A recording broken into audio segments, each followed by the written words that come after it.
Bonjour et bienvenue dans cette nouvelle vidéo, première critique face cam qui traitera de la série Echo. Si la vidéo te plaît, n'hésite pas à la liker, à t'abonner, à partager. Mais trêve de bavardage et place à Echo.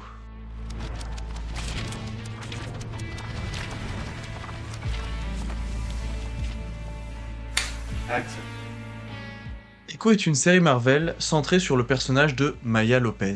Sortie dans son intégralité, soit 5 épisodes, le 10 janvier dernier, elle est une coproduction Marvel et Hulu.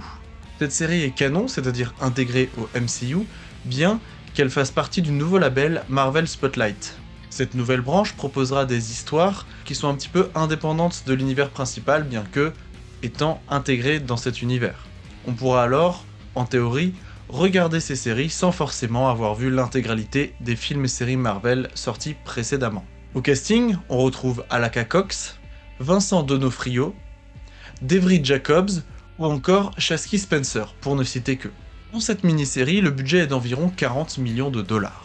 S'agissant du scénario, on y retrouve Echo, héroïne sourde et tiraillée entre le bien et le mal qu'on a vite fait découvert dans Hawkeye. On apprend alors ses racines et origines ainsi que sa relation avec son oncle de cœur, Wilson Fisk, alias le Caïd, super méchant, bien connu de l'univers Marvel, que ce soit comics ou des séries Daredevil par exemple. Au cours de cette série, on découvre que ce personnage entraîné pour tuer n'est pas seulement une arme vivante, c'est aussi une arme qui possède des super pouvoirs. Ces pouvoirs, elle les a hérités des générations passées, de ses ancêtres, qui ont puisé dans la force du peuple Cocteau pour développer une énergie bien à eux. Ainsi, elle va devoir renouer avec sa famille de sang et s'émanciper de sa famille, je dirais de cœur, en tout cas de crime, pour trouver la voie qui lui correspond. Entre combat, famille, paternité abusive et origin story d'une super-héroïne intéressante de l'univers Marvel, vous serez plongé aussi bien dans les origines d'un peuple inconnu que dans une histoire palpitante. Vous en avez l'habitude, nous verrons d'abord les points positifs, puis nous aborderons les points négatifs avant de finir sur mon avis perso sur la série. Commençons donc par les points positifs. Premier point positif, on a la maturité. Franchement, ça fait plaisir de retrouver un projet Marvel mature, avec de la violence, un côté sombre et vraiment la réalité des rues. On l'avait un petit peu avec les séries Netflix, notamment Daredevil, Jessica Jones, Luke Cage, les Defender, Iron Fist également, et le Punisher. Et là, on retrouve un petit peu cette ambiance-là, mais dans un projet inclus au MCU.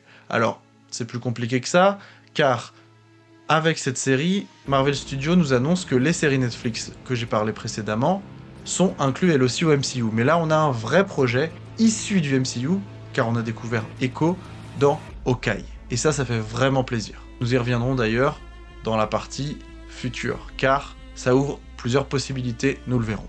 Deuxième point positif, on a les musiques.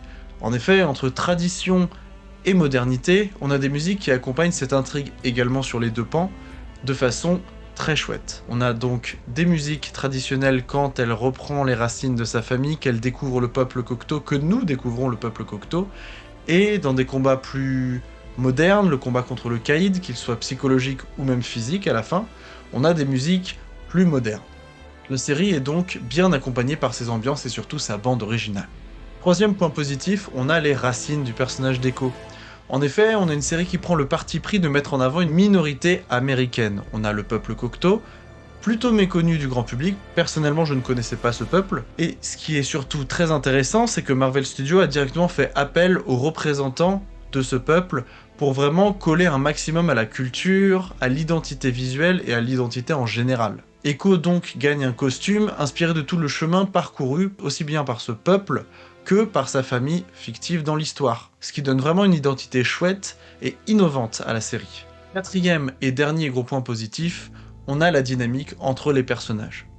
En effet, que ce soit celle entre Echo et sa famille, qui renoue avec ses racines, ou bien celle de Echo et le Caïd, qui justement montre un côté toxique, un côté abusif. On voit la personnalité du Caïd dans toute sa splendeur, effectivement. On a des relations qui sont intéressantes et qui font avancer le récit. On a d'un côté donc l'émancipation, campée par Echo et le Caïd, et le retour aux sources, comme je l'ai dit, Echo et sa famille. Et ça, c'est vraiment chouette. Et ça touche, ça nous fait ressentir des émotions. Ce n'est pas qu'une série avec du combat, une série violente, c'est une série qui a des choses à dire. Et ça, c'est vraiment chouette. Après donc avoir abordé ces points positifs, Passons au point négatif. Alors, premier et gros point négatif, on a la construction de la série. En effet, souffrant d'une production chaotique, le résultat final a été très charcuté en post-production, et ça se ressent vraiment, c'est dommage. L'intrigue ne prend donc pas tout le temps de nous dévoiler ce qu'il faut, au bon moment. On a des scènes sentimentales qui ne sont pas abouties, car charcutées en plein milieu. On a un combat final extrêmement charcuté, c'est le cas de dire. Il dure pas longtemps, on ne comprend pas tout ce qui se passe. Il faut souvent un deuxième visionnage pour se dire « Ah, c'est peut-être ça, c'est peut-être ça ». On a une construction qui est un petit peu bizarre. Les épisodes entre eux, par exemple le premier épisode, ça n'a pas de logique avec le suite. On a juste un premier épisode qui fait un gros récap de ce qui s'est passé avant l'intrigue de Echo dans le passé. On a des flashbacks qui interviennent pas toujours au bon moment, on ne comprend pas vraiment ce qu'ils font là, et on le comprend que quelques dizaines de minutes, voire quelques épisodes plus tard, où on se dit tiens, ce flashback c'est pour introduire ça. Et donc dans la construction, on sent qu'il y a eu des gros problèmes de production. Deuxième point négatif, et qui n'est pas des moindres, on a les mensonges de Marvel sur les caméos. En effet, on a 2 trailers de Echo, un troisième qui est plus un TV spot qu'un trailer, où à chaque fois on voit le personnage de Daredevil. Alors, quelle ne fut pas la surprise des gens de découvrir que Daredevil était présent pendant, entre 4 et 10 minutes dans le premier épisode, dans une sorte de flashback. Le personnage de Daredevil n'est donc pas intéressant dans cette série, et pourtant montré dans tous les trailers. Il servait à ramener du monde, c'était un argument marketing, mais on se sent trahi à la fin, malheureusement, c'est ça le problème, c'est qu'on se sent trahi. Pareil pour le personnage de Hawkeye. Hawkeye qui, il me semble, apparu légèrement dans un trailer, et surtout, dans les communiqués de presse, des gens qui disaient qu'il y avait des surprises avec un personnage qu'on connaissait bien. On voit Hawkeye, c'est sûr, mais c'est exactement les mêmes scènes qui sont juste repris de la série Hawkeye, justement. Les scènes de combat entre, donc, la Maya Lopez de Alaka Cox et le Hawkeye de Jeremy Renner. Certes, l'acteur était blessé, il s'est fait il y a 1 an un accident de chasse-neige, mais ce n'est pas une raison, la production, bien que compliquée, a commencé bien avant, on aurait pu tourner des scènes intéressantes avec Hawkeye, mais là, on a un caméo qui nous apporte rien de plus, et c'est bien dommage. Ainsi, on a des personnages qui, au lieu de faire progresser l'intrigue, nous font avoir un goût amer dans la bouche, car on se dit « Ah, il va revenir », chaque épisode « Ah, il va revenir », et au final, on n'a pas eu notre personnage préféré. Bon, après avoir abordé ces points négatifs, qui sont quand même pas des moindres, c'est pour ça qu'il y en a que 2, parce que ça prend beaucoup de place, ça englobe beaucoup de choses aussi, on aurait pu détailler, mais je pense que c'est suffisant. Je vais passer à mon avis sur cette série. Alors, contre toute attente, car je n'avais pas vraiment d'attente, j'ai vraiment beaucoup aimé cette série. Les 5 épisodes se regardent vraiment bien, malgré la construction, on a un rythme plutôt cool, c'est assez rythmé, on s'ennuie pas devant les épisodes, on a des scènes d'action et du développement des persos, des scènes plus sentimentales, des scènes très intéressantes de développement entre les personnages. Moi, c'est toute la recette que j'aime dans des séries. Les musiques, comme j'ai dit, accompagnent à la perfection l'ambiance, je les ai adorées, je les ai trouvées très touchantes, je les ai trouvées très intéressantes, et en parlant de l'ambiance, on a une ambiance mature, et ça, mon dieu que je l'attendais. Vraiment, je me suis regardé il y a pas longtemps les séries Netflix, et c'est tellement rafraîchissant d'avoir des héros du côté street de Marvel, violents, comme dans les comics en fait. Et là, on avait une infantilisation des personnages Marvel qui ne collaient pas effectivement avec Daredevil, avec futurement peut-être Jessica Jones, on y reviendra, et avec le personnage d'Echo, qui est, n'empêche, une tueuse, en fait, tout simplement. Et donc là, quel plaisir de retrouver un peu de maturité chez Marvel, ça pour moi c'est vraiment un gros point positif, et c'est un truc qui m'a vraiment plu.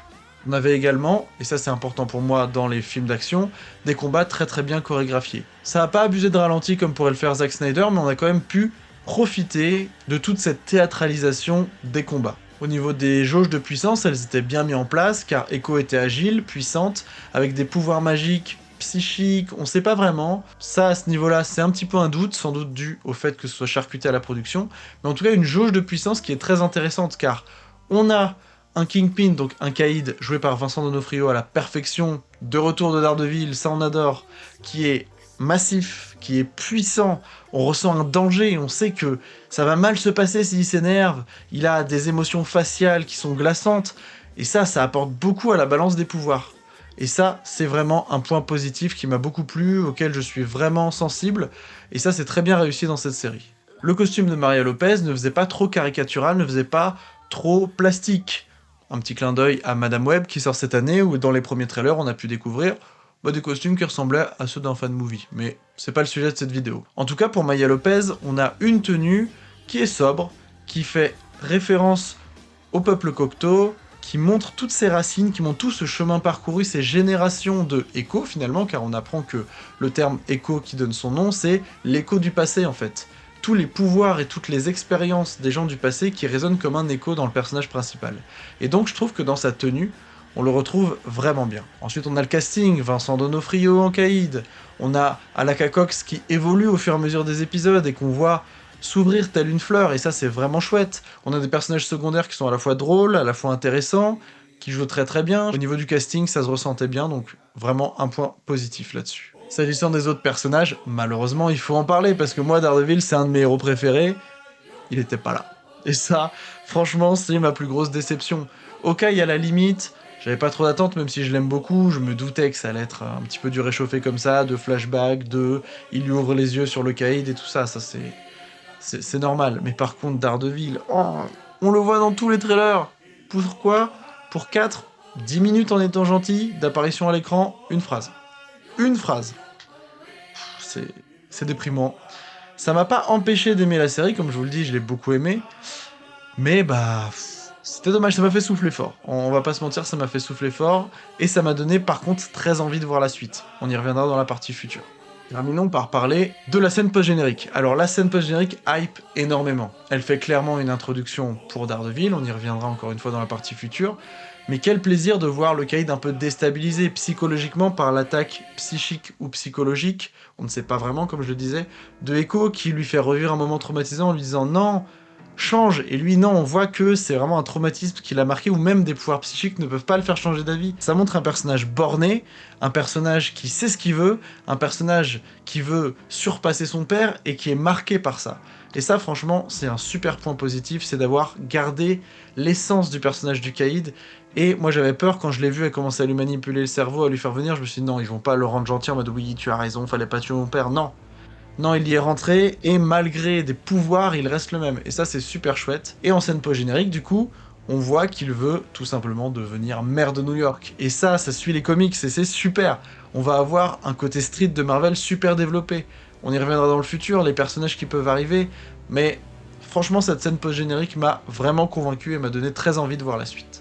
En tout cas, pour conclure cette partie sur mon avis, la série Echo m'a plu, j'ai passé un très bon moment, j'ai beaucoup aimé les partis pris de mettre en avant un peuple méconnu, déjà une super-héroïne à qui il manque une jambe car elle l'a perdue dans son enfance dans un accident de voiture, qui est sourde, et qui en plus vient d'une minorité, c'est vraiment super. Moi j'adore quand on met en avant des choses que les gens ne connaissent pas. Alors oui, les super-héros, on les connaît, ils ont des pouvoirs, machin, mais là, ça développe plus loin et ça permet de mettre en avant des choses du jamais vu finalement. Et ça, c'est vraiment chouette, et cette série, elle sera critiquée, je le sais, pour ça, pour ce parti pris, mais pour moi, c'est réussi et pour moi, c'est gagné. Donc oui à Echo.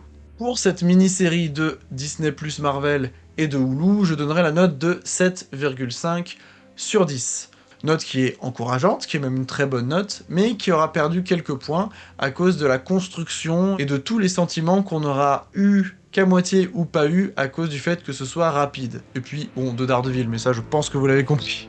Pour conclure cette vidéo, parlons donc du futur qu'annonce cette série. Alors, on l'a évoqué, la scène post-générique ouvre sur Daredevil, avec, on le sait avec les leaks, sans doute la présence de Jessica Jones et du Punisher, dans leur version de Netflix, maintenant que tout a été canon. J'en ai parlé au début de vidéo, mais Marvel a annoncé que l'univers de Daredevil et des Defenders serait canon au MCU, ce qui ouvre des portes énormes, une arrivée d'Iron Fist, Luke Cage, tous ces personnages, le côté street Marvel qui est développé, l'ajout de Spider-Man à toute cette équipe, enfin, on a un potentiel de fou pour le côté street de New York. C'est vraiment hyper chouette, on arrive dans une partie des comics que j'adore, donc beaucoup d'attentes, mais on attend Daredevil Born Again. Alors s'agissant du personnage de Echo, c'est très probable qu'on la voit dans Daredevil Born Again du coup, qui serait la suite logique. Sa relation avec le Caïd n'est pas totalement fermée, on a quand même une grande ouverture, même s'ils sont partis chacun de leur côté, ils ont des choses à régler, c'est sûr. Le Caïd a quand même tué le père de Maya, c'est quand même horrible. Donc, un retour dans Daredevil Born Again serait totalement probable. Une saison 2 pourrait arriver, mais pour l'instant, ce n'est pas vraiment à l'ordre du jour, ce n'est pas vraiment une idée que Marvel pourrait développer. Après, Hulu, de son côté, pourrait commencer des choses et juste demander le financement de Marvel, c'est un peu ce qui s'est passé pour cette série. Mais je suis pas vraiment sûr, franchement, n'ayez pas trop d'espoir pour un Echo saison 2, en tout cas pas pour les 3-4 prochaines années, car c'était déjà un parti pris de prendre ce personnage. Mais on verra. Où Echo pourrait arriver? Dans le côté street, je pense à un Spider-Man 4, on sait qu'il est en préparation. Ou peut-être chez les jeunes héros, l'équipe que Kamala Khan, alias Miss Marvel, est en train de créer. On sait qu'elle a recruté Kate Bishop, elle parle de Cassie Lang, pourquoi pas Echo, car elle a environ 20 ans, elle n'est pas plus vieille, ou pas énormément plus vieille, que ces deux-là. Donc pourquoi pas dans un Young Avengers? Probablement, pour l'instant rien n'est annoncé, mais pourquoi pas, on imagine, on théorise. Un retour d'Echo, oui. Un retour dans sa propre série, je ne pense pas. Mais en attendant, pour Echo, affaire à suivre. Et bien voilà, c'est déjà la fin de cette vidéo sur Echo, cette première vidéo critique en face cam. J'espère que cela vous aura plu, n'hésitez pas à le dire dans les commentaires, et surtout à me parler de la série dans les commentaires, donnez votre avis, peut-être ce que vous avez plus ou moins aimé, je vous attends dans l'espace commentaire. En tout cas, merci à tous, c'était Greg pour Popcorn Studios, coupez!